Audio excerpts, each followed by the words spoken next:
Et hop les mecs, j'espère que vous allez bien. On se retrouve aujourd'hui pour une toute nouvelle vidéo en mode Pro Team. Ça y est, on revient avec du Pro Team. J'essaie de tenir tous les 2-3 jours une vidéo, sachant que le Tour de France Arkea va bientôt se terminer dans 2-3 épisodes. Le Tour 100% montagne également.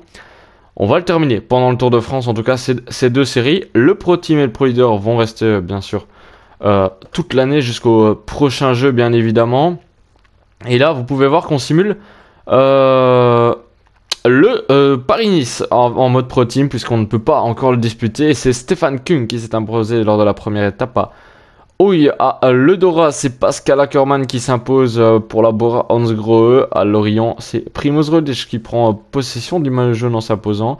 À Pélissin, Primoz Roglic augmente son avance au classement général. Tom Dumoulin s'impose au Coulommieux Niex, je sais pas comment on dit, pour la formation encore Jumbo-Visma.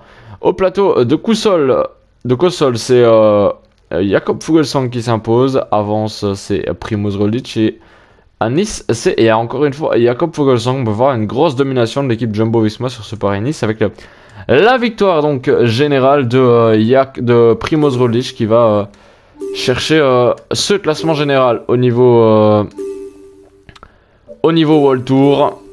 Et on est parti pour maintenant simuler le Tour des Flandres. Et c'est Mathieu Van Der Poel qui s'impose au Tour des Flandres 2021 devant Peter Sagan et Philippe Gilbert. On peut retrouver également Niki Terpstra, l'Hollandais de la formation française Total Direct Energy. On va simuler maintenant Paris-Roubaix où c'est Peter Sagan de la formation Bora Hansgrohe qui s'impose devant Philippe Gilbert, Oliver Naesen. On peut retrouver également Wout van Aert, le vainqueur de Strade Bianche, Emilian Soremo à la 4ème position. On va simuler maintenant la dernière classique de ce printemps avec Liège-Bastogne-Liège où c'est sans surprise le français de Koenig Quick-Steps, Julien Alaphilippe qui va s'imposer avec 4 secondes d'avance sur Adam Jens et Jakob Fuglsang. On peut retrouver le Belge Tim Wellens à la 7ème position, encore Tige Benoît ou Primoz Roglic, le dernier vainqueur du Paris-Nice en 8ème position. Nous on va disputer maintenant la Bresse Cup puisqu'on n'a pas encore accès à d'autres épreuves. Et puis c'est la Bresse Cup, on a accès. On a Clément Venturini en pic de forme, Jonathan Hiver de Backer également en pic de forme. On a Madouas également présent. Objectif, remporter le maillot de grimpeur, le maillot le maillot du meilleur sprinter et également avoir le classement général, pourquoi pas avec Clément Venturini ou encore Serge Pauwels, ce qui n'est pas une mauvaise pointe de vitesse. Si on a une arrivée en côte, ça pourrait être pas mal d'aller chercher le général avec Serge Pauwels sur ce tour. On est parti pour Paul Dren Plumelec. Un chrono de 8 km si je ne me trompe pas, tout plat, un chrono relativement facile. On a Valentin Madouas en tant que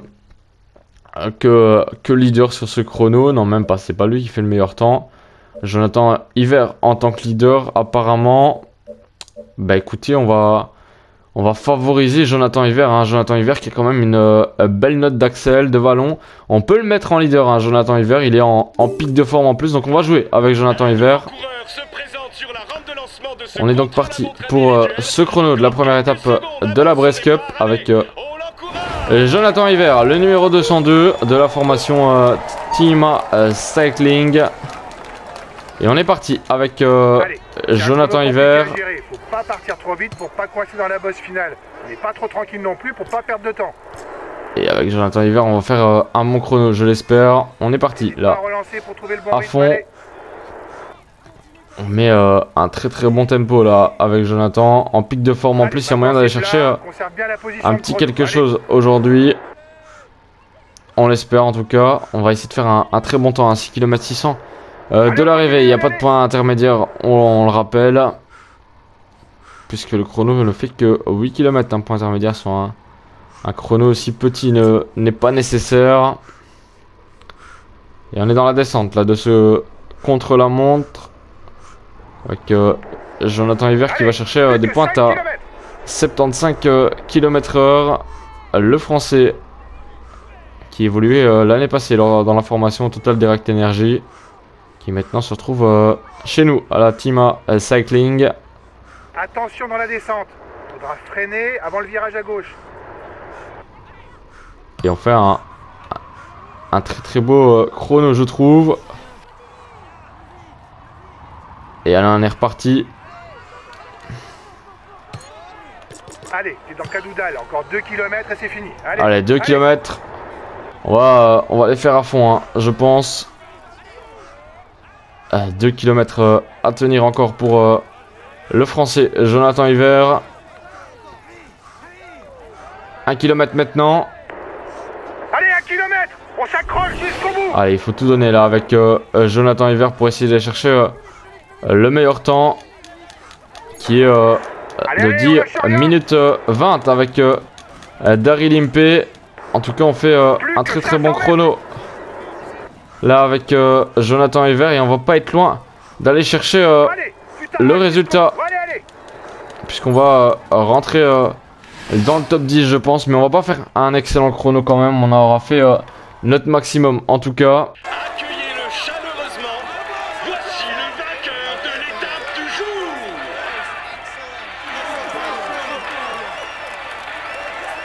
Bravo à lui, il a vraiment été le plus fort. Il mérite amplement cette victoire de prestige.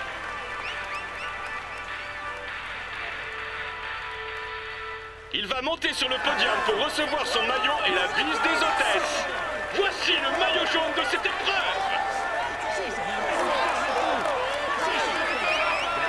Il va pouvoir mettre ce maillot dans sa salle des trophées. Espérons pour lui qu'il en ajoute d'autres.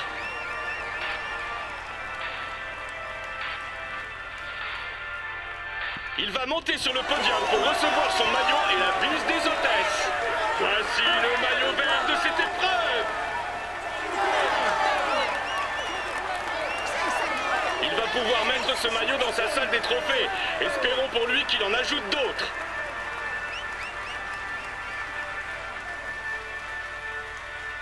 Il joue les tout premiers rôles cette année.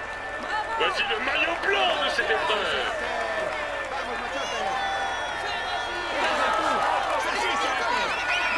Il va pouvoir mettre ce maillot dans sa salle des trophées. Espérons pour lui qu'il en ajoute d'autres.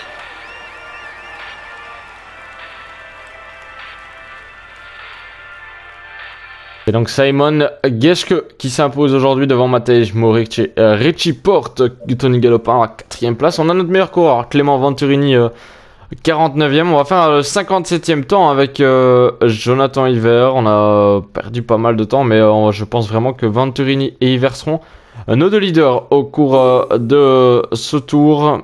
On aura donc Geschke en jaune demain.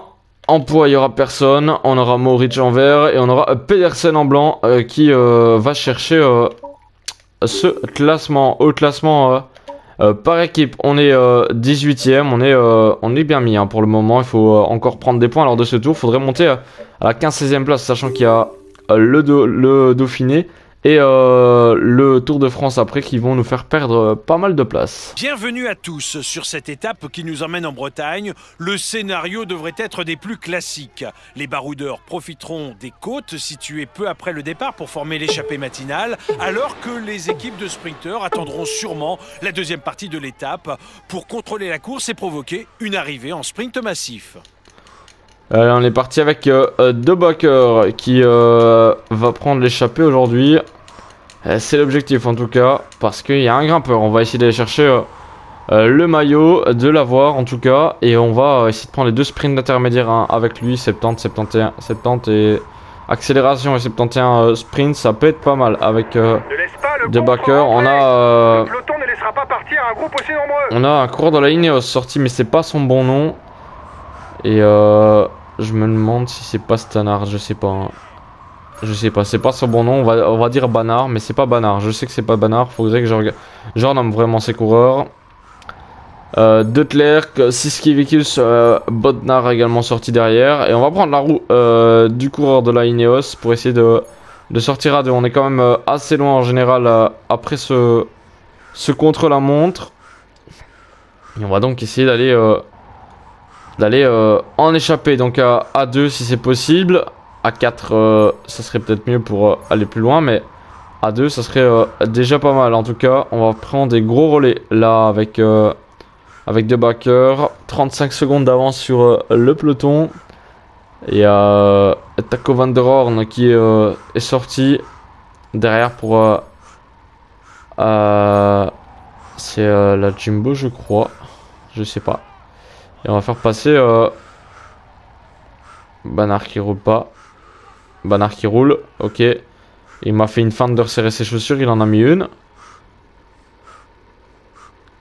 Bah écoutez, on va se retrouver au grimpeur quand bien sûr l'échappée sera formée. Mais le peloton a l'air de se relever, donc l'échappée va se former. Donc on retrouvera 4 hommes devant, Banard, De Backer, Siskevicius et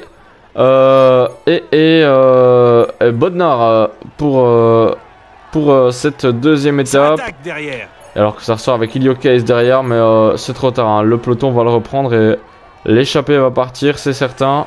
Ça m'étonnerait qu'Ilio Case revienne sur nous. Et on est actuellement à 2,5 km du sprint intermédiaire avec Clément Venturini. Tout simplement parce que l'échappée a été reprise. De Backer est ressorti ensuite, mais n'a jamais réussi à faire la jonction avec l'échappée. Il est resté à 10 secondes tout le temps. Et donc on va lancer notre sprint là avec Clément Venturini dans le peloton pour essayer d'aller chercher quand même 13 points déjà à ce classement. Et ce qui pourrait nous permettre d'avoir le maillot de meilleur sprinter déjà à l'issue de cette deuxième étape. Puisque on le rappelle, c'est une arrivée au sprint qui pourrait très bien convenir à notre sprinter Clément Venturini. Et on est à 3 km 600 du deuxième sprint intermédiaire de la journée. Et là c'est intéressant pour nous d'aller le disputer, tout simplement parce que l'échappée a été reprise et on a 20 points donc à aller chercher à l'issue de ce sprint. Et un peu trop mal placé avec Clément. On va devoir prendre un peu de gel parce qu'on a dû faire un effort pour remonter. Mais ça va le faire avec Clément. On va essayer d'aller chercher les 20 points dans la route de Yasha Sutterling. Et on va lancer avec Clément Venturini dans ce sprint en faux plat. Giacomo Nizzolo également. Nicolo Bonifacio également qui fait son sprint. Et nous on va essayer d'aller chercher le sprint. Non, on va passer en 4ème position. On va encore prendre 13 points.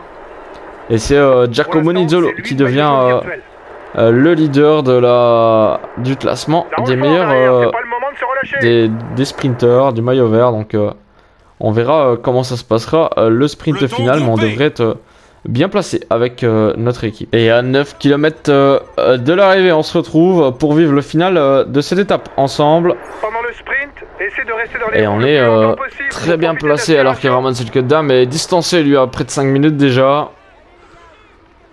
Et on est bien placé là dans la roue de Langen. Alors que ça roule du côté de la UAE et de la Total Direct Energy pour Nicolo Bonifacio. La dernière bosse pourrait nous convenir, hein. C'est une arrivée un peu en côte. C'est pour ça qu'on reste placé à l'avant et pas se faire piéger dans un virage. Rudy Barbier qui remonte également pour la Israel Cycling Academy. On a à mon avis Brian Cocard qui fait deuxième au championnat de France dimanche 23 août plutôt. Il a fait un beau championnat de France. Il va faire deuxième derrière le surprenant, le très fort Arnaud Desmar. Giacomo Nizzolo bien placé également.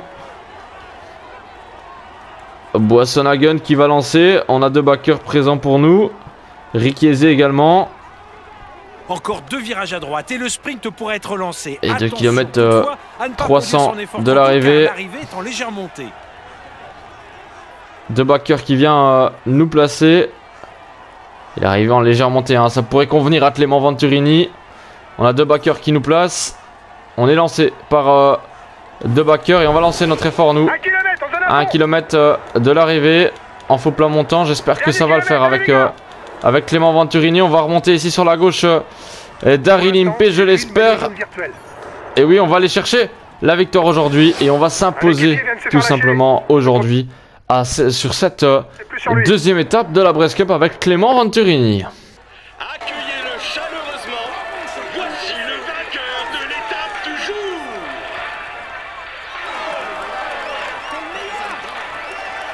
Il a su maîtriser ses adversaires pour s'imposer et lever les bras.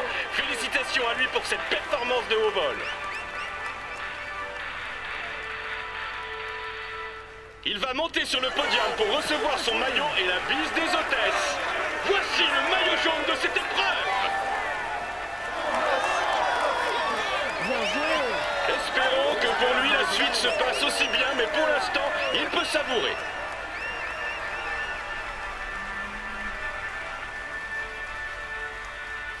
On peut dire que le tour se passe idéalement pour lui. Voici le maillot vert de cette épreuve.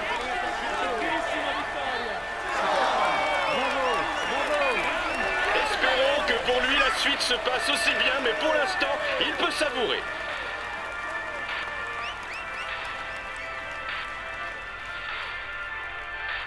Il est dans une forme étincelante et vous pouvez l'applaudir bien fort. Voici le maillot à poids de cette épreuve. Espérons que pour lui la suite se passe aussi bien, mais pour l'instant, il peut savourer.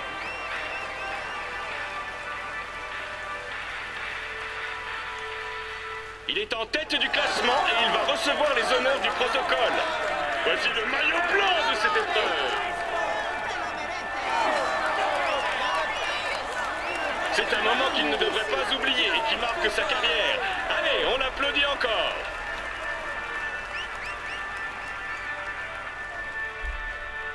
On s'impose donc devant Daryl Impey et Sesbol au sprint. On prend le maillot vert à l'issue de cette étape. Au classement général, toujours Daryl Impey dans le même temps que Daryl Impey qui prend le général dans le même temps que Simon Geschke et Matej Moric. On remonte à la 22e place à 14 secondes de Daryl Impey aujourd'hui. Classement de la montagne, c'est Hansen de la Lotto Soudal qui possède le maillot avec un point. Clément Venturini prend possession de ce maillot vert à l'issue de cette deuxième étape. Au classement du meilleur jeune, ça ne bouge pas, c'est toujours Mats Pedersen en tête pour 5 secondes d'avance sur McNulty. Des maths d'Anol, la Bretagne vous salue et ici les routes vont mettre le peloton sous haute tension. Les nombreuses bosses et les routes étroites demanderont une vigilance de tous les instants pour ne pas se faire piéger. A contrario, les attaquants trouveront un terrain de jeu idéal pour passer à l'offensive. Allez, on est parti pour attaquer avec Jonathan Hiver, du moins on va tenter hein. Le tout pour le tout. Le placement sera important. Allez, on doit faire top 5 à l'arrivée avec Jonathan, mais on va jouer plutôt un maillot à poids. Moi je pense avec Jonathan Hiver, on n'a personne à mettre dans l'échappée. Du coup, moi j'en profite, je mets Jonathan Hiver dans l'échappée. Une très très bonne décision je pense, 27 secondes d'avance déjà, même s'il est classé à 26 secondes au général. Jonathan Hiver est l'homme à mettre, je pense, pour être sûr d'aller chercher les grimpeurs répertoriés aujourd'hui. Et pourquoi pas, à l'issue de cette étape, aller chercher le maillot à poids. Bah écoutez, l'échappée a l'air bien partie. On va se retrouver 30 secondes d'avance au premier sprint intermédiaire avec notre sprinter Clément Venturini qui va assurer son maillot vert, bien sûr, sauf s'il y a trop d'hommes devant. On a 40 secondes d'avance sur le peloton et 12 sur Sébastien Langeveld de la formation Education First. Eh bien écoutez, on va se retrouver au premier sprint intermédiaire. Et on est à 1 km 300 du sprint intermédiaire. Je vous prends un peu trop tard, hein, mais ça a déjà lancé à l'avant du peloton avec Clément Venturini. Mais je vous prends tard parce que ça a été la bagarre devant pour l'échapper. Hein. Jonathan Hiver a été repris, j'ai fait sortir de backer, ça n'a pas marché. Du coup, je me retrouve avec Clément Venturini maintenant. Et on passe 3ème, on prend 15 points, donc on conforte notre maillot vert. À 110 km de l'arrivée, toujours pas d'échappée formée donc pour le moment. On est donc avec le 22e du classement général à 14 secondes, Clément Venturini, notre leader pour gagner cette course au terme de cette étape. Écoutez, je vous retrouve si on arrive à ressortir à nouveau dans l'échappée avec un de nos coureurs. Une journée compliquée pour sortir aujourd'hui. Avec un peloton qui cadenasse pas mal. J'ai voulu faire sortir Valentin Madois, mais ça n'a pas fonctionné. On se retrouve donc avec Clément Venturini dans cette côte, 3ème catégorie. La côte de Colifort. Et on est avec en tête du peloton, enfin du groupe maillot jaune maintenant. 34 éléments. Ça pète un petit peu dans tous les sens. Et on va accélérer avec Clément Venturini pour aller chercher les points du coup.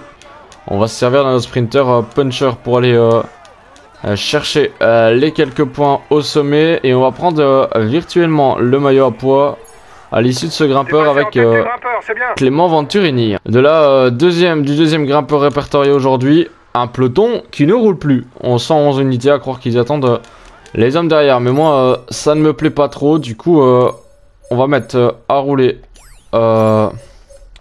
Jonathan Hiver, Valentin Madois, Chevrier. Ils vont aller rouler à un tempo quand même correct. À 92 km de l'arrivée, on veut faire bouger les choses au sein de notre formation. Et on est parti avec Clément Venturini en tête de ce peloton à 2 km du sommet. On va essayer d'aller chercher encore un point pour en avoir 3. Et ça nous fera 2 points d'avance déjà pour nous. Alors qu'on est dans les pourcentages les plus reines là. Si on veut pas se faire distancer au classement de la montagne. Et au classement de la montagne, il devrait pas y avoir de soucis puisque le peloton ne roule pas. Et donc on a Clément Venturini, notre sprinter, qui dispute tout simplement tous ces grimpeurs. En espérant ne pas perdre le maillot. On a mis à rouler nos hommes parce qu'on ne veut pas que ça revienne derrière. Et ça, ce qui est totalement normal, je trouve. On a Daryl Impey également bien placé, alors que nous, on accélère avec Clément Venturini pour aller chercher ce petit point au sommet. Et voilà, on passe en tête. Et on prend ce point qui va nous permettre d'accentuer notre avance au classement de la montagne. Et c'est littéralement une course d'usure, hein, puisque dès que ça monte pour un grimpeur, ça accélère, ça perd des unités, ça revient, ça repère des unités. Une course d'usure donc aujourd'hui, et avec Clément Venturini, on est attentif. On a mis 3 hommes à rouler à un tempo de 60, hein, relativement calme. On a mis Valentin Madois, Chevrier et Hiver à rouler. Et 1 km 400 de la côte de Lémont. Et il y a un point également encore à aller chercher. Et on va essayer d'aller le chercher avec Clément, tout simplement. Matteo Moschetti présent. Michael Matthews qui roule. À l'avant de ce peloton, Michael Matthews, dont il faudra se méfier à l'arrivée aujourd'hui. Le coureur de la formation Sunweb qui a une belle pointe de vitesse. Et on va accélérer maintenant avec Clément Venturini pour aller chercher ses points au sommet. Et on va encore prendre un petit point, ce qui va nous permettre de prendre encore une belle avance au niveau du classement de la montagne avec Clément Venturini, alors que derrière on a un groupe Richie Porte qui était un peu sorti, hein, ça surveille du côté de Richie Porte. Et à 2 km de la côte de Cairns an Tan, 2 km 400 à 5,8%. On est toujours avec Clément Venturini. Et on va aller chercher encore un point au sommet de cette difficulté, je pense. On a une équipe très en jambes, hein. On peut le voir aujourd'hui avec des hommes qui relaient depuis une trentaine de kilomètres maintenant. Il n'y en a plus que 38 dans ce peloton maillot jaune. On a un très gros travail fait par nos équipiers qui nous permet d'être au mieux. En tout cas, on va dire à Chevrier de rester dans les roues et on va dire à Powells de relayer maintenant. Alors que nous on prend un plus gros relais là avec Clément Venturini pour essayer d'aller chercher ce grimpeur sans devoir forcément sprinter.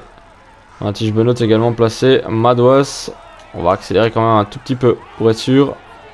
Et on passe en tête, encore un point de prix pour nous aujourd'hui avec Clément. On a plus que 35 dans ce peloton, un maillot jaune. Et on est à 1 km 800 du deuxième sprint intermédiaire, 20 points à aller chercher, hein. Deux hommes sont sortis, mais viennent d'être pris dans les 5 km qui précédaient ce moment. Et on va lancer notre sprint, nous bientôt avec Clément Venturini pour aller chercher ces 20 points en tout cas. C'est ce qu'on veut, les 20 points pour conforter notre un maillot vert. Et on voit Daryl Impey qui réagit directement derrière. Attention. Et on prend encore 20 points, hein. On prend 5 points d'avance sur Daryl Impey, donc c'est très bien. Même s'il remporte l'étape, on devrait pouvoir garder notre maillot. C'est bien. T'as empoché le notre maillot vert, mais on voit que Daryl Impey ici poursuit son effort en tête du classement général. En tête de course. Le maillot jaune est sorti avec Clément Venturini. On a également Giacomo Nizzolo qui est sorti, qui a du mal à boucher le trou, qui laisse quelques mètres. Et on a un peloton lancé à vive allure, mais on va lui dire de ne plus rouler, hein, pour nos mes hommes en tout cas. Et on a Daryl Impey qui fait un très très gros travail là. La tête de course approche en tête de course et ça force la formation Astana à rouler avec Omar Freiler. Et on a un Daryl Impey qui fait des très très gros relais. Et accélération à nouveau de Daryl Impey. Et nous on va se laisser reprendre, hein, par le peloton et on va dire à tous nos hommes tout simplement de relayer à 80. Bien reçu. Alors que ça roule à fond, hein, là du côté de la formation Astana, ça veut pas perdre le tour, hein, sur une attaque à 30 km de Daryl Impey.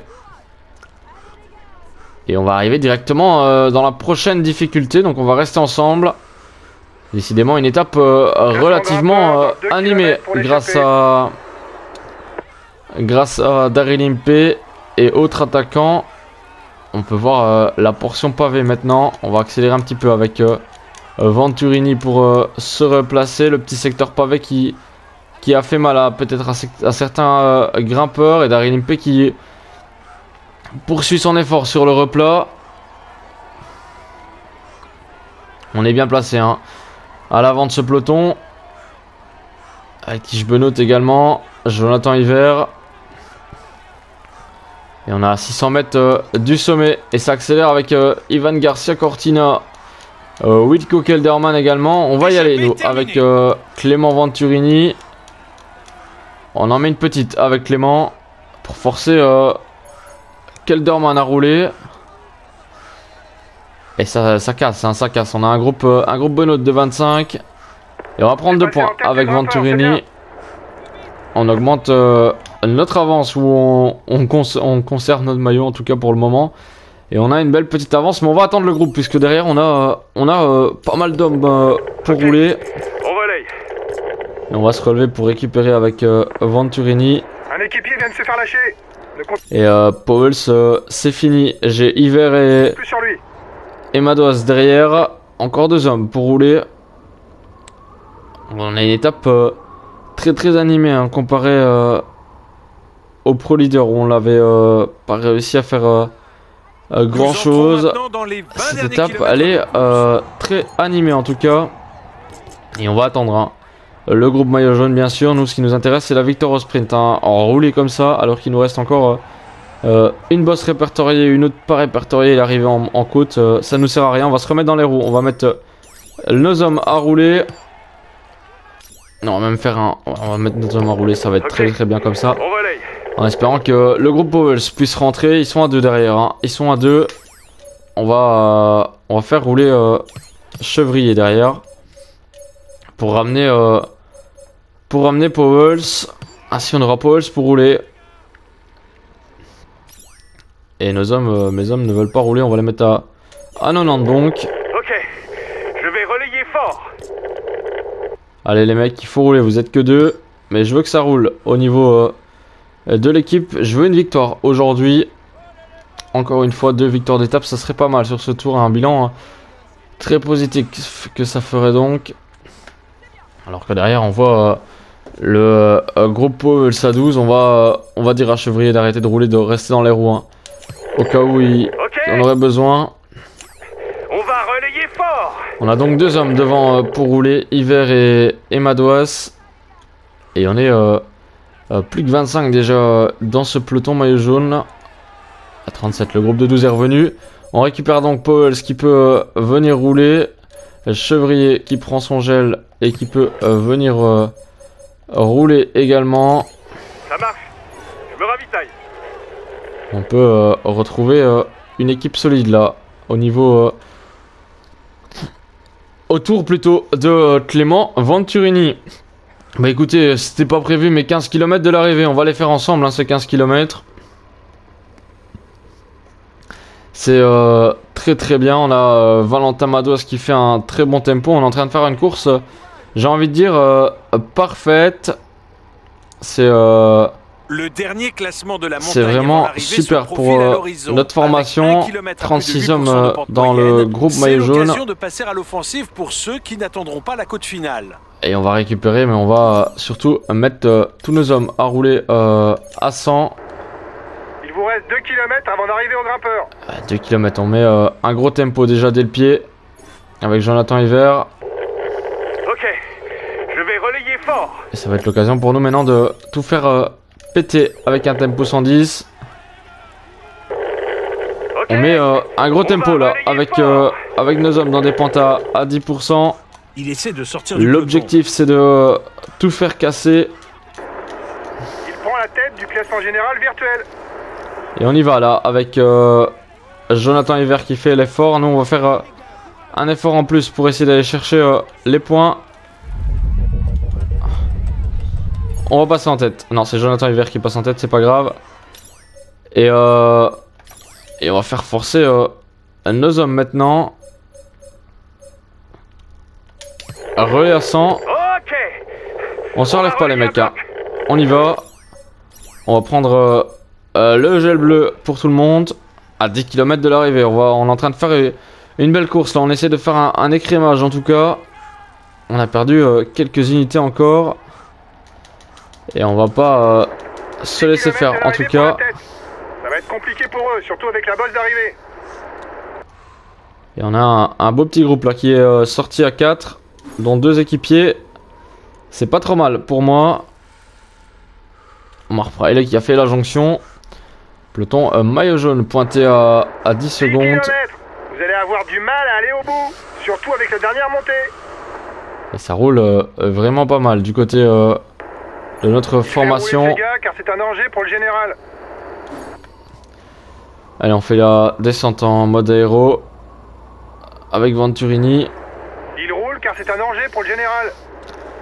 Et on est à 5 hein, là avec Venturini, Hiver, Madouas. Et c'est revenu. Fraile qui accélère. On va dire à Pauls de venir rouler également. D'accord, on se ravitaille. Allez Pauls, viens rouler. Et 6 km de l'arrivée. On a Fraile avec 10 secondes d'avance. Maurice qui accélère à son tour. Il passe à l'offensive. Et nous on a toujours... on doit réagir là avec Venturini. Attaque du maillot jaune. Il tente sûrement de creuser l'écart au général. On doit réagir tout de suite. On a des bons hommes là qui sont sortis.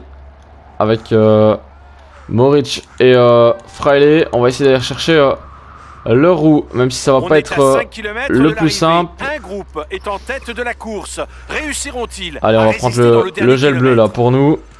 Alors que derrière, faut pas que ça roule. Hein. Faut pas que ça roule. On va dire de... Non, pas de tempo 110. On va leur dire de gêner les relais. On va finir notre gel bleu, nous. 4 km de l'arrivée. Encore une descente les gars, la côte finale, à faire. c'est 1 km. C'est une côte en 2 temps, avec le pied qui est très très raide, mais avec les 400 derniers mètres qui sont presque plats.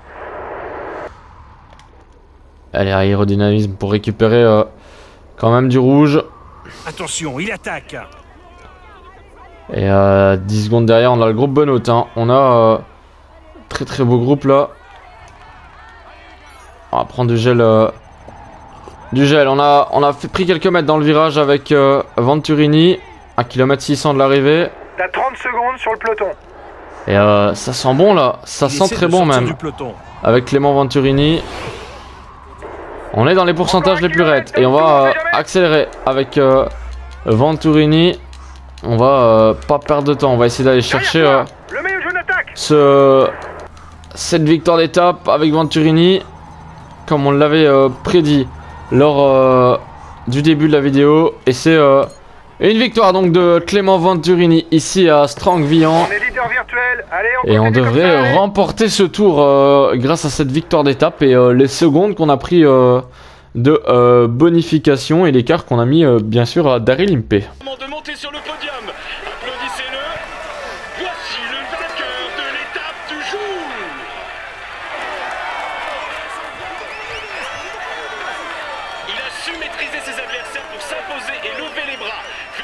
félicitations à lui pour cette performance de haut vol. Il est dans une forme étincelante et vous pouvez l'applaudir bien fort. Voici le maillot jaune de cette épreuve. C'est un moment qu'il ne devrait pas oublier et qui marque sa carrière. Allez, on l'applaudit encore.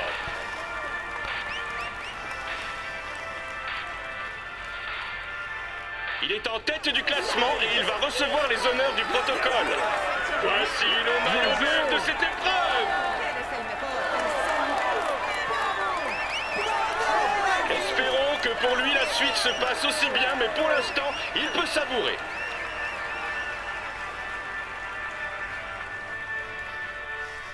Il va monter sur le podium pour recevoir son maillot et la bise des hôtesses. Voici le maillot à poids de cette épreuve. Espérons que pour lui la suite se passe aussi bien, mais pour l'instant, il peut savourer.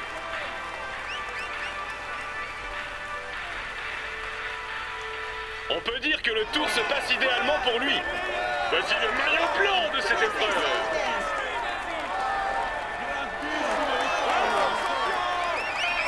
C'est un moment qu'il ne devrait pas oublier et qui marque sa carrière. Allez, on l'applaudit encore.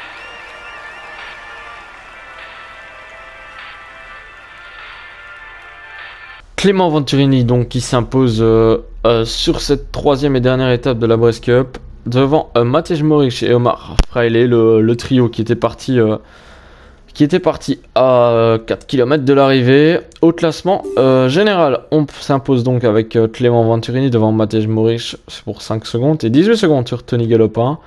Au maillot à poids, Clément Venturini s'impose avec 7 points d'avance sur Matej Moric. Au niveau des sprints, avec les sprints intermédiaires et la victoire d'étape, on s'impose largement devant Giacomo Nizzolo et Daryl Impey.